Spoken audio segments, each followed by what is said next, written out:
On est à Saint-Stanislas, au Lac-Saint-Jean, à la MRC Maria-Chapdelaine.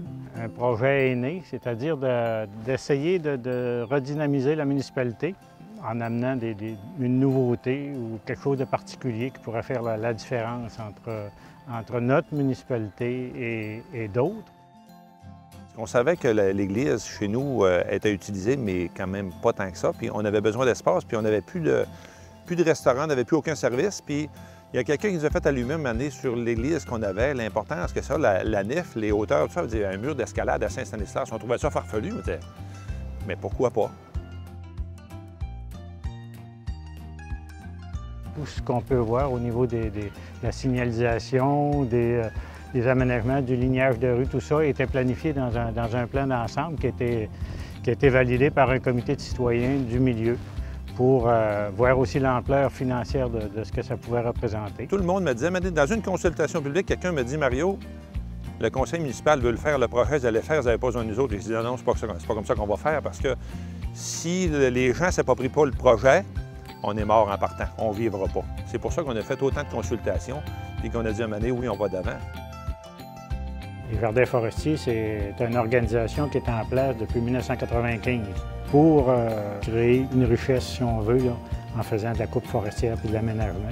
Puis les 12 municipalités de la MRC Maria-Chapdelaine ont actuellement des corporations forestières avec le même objectif, c'est-à-dire être capable de redistribuer dans le milieu des sous pour les gens. Dans le projet au complet, les Jardins forestiers ont investi tout près de 70 000 $. Tout ce qu'il y a ici, c'est des services qui ont été regroupés de façon à donner accès à ce milieu, mais aussi faire vivre le restaurant qui était le point central de ce qu'on voulait vraiment mettre en place pour le milieu. On sait qu'un restaurant, c'est les gens se regroupent, les gens se parlent. De la manière qu'on a fonctionné, le restaurant à l'intérieur de l'église, on l'a donné en concession. Mais la personne qui l'a n'a aucun frais fixe à payer. C'est la seule manière qu'on pense que ça peut vivre un restaurant. Mais dans ça, on a une bibliothèque, un mur d'escalade, on a une épicerie communautaire, un centre de conditionnement physique, on a une salle de visionnement au Jubé. Puis déjà là, c'est des services que la population s'est payée, avec même le compte de taxes. Les citoyens qui viennent, bien, on ne leur charge rien. Le mur d'escalade, je dirais que ça a été comme l'élément déclencheur qui a fait qu'on pouvait amener quelque chose qui ferait la différence.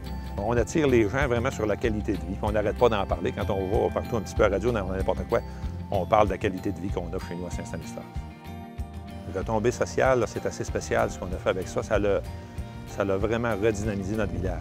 Au mur d'escalade, c'est 4-5 emplois à temps partiel. Mais au restaurant, c'est 3 emplois aussi, ce qu'on n'avait pas avant. Au début, le monde disait dans notre projet, l'église, si on n'a plus besoin, on a juste à la détruire. Bien, je disais, si on détruit notre église, c'est le début de la fin. L'église, c'était le milieu que tout le monde se rassemblait puis se rencontrait. Bien, ça va leur devenir avec ce projet-là. Les gens vont se réunir ici pour différentes raisons. Ce ne sera pas la même, excepté que l'objectif, c'est que les gens se rencontrent, se parlent. Avant ça se faisait sur le perron de l'église, comme on disait anciennement. Aujourd'hui, ça se fait en dedans. Puis on a la possibilité d'aller sur le perron aussi, si on veut.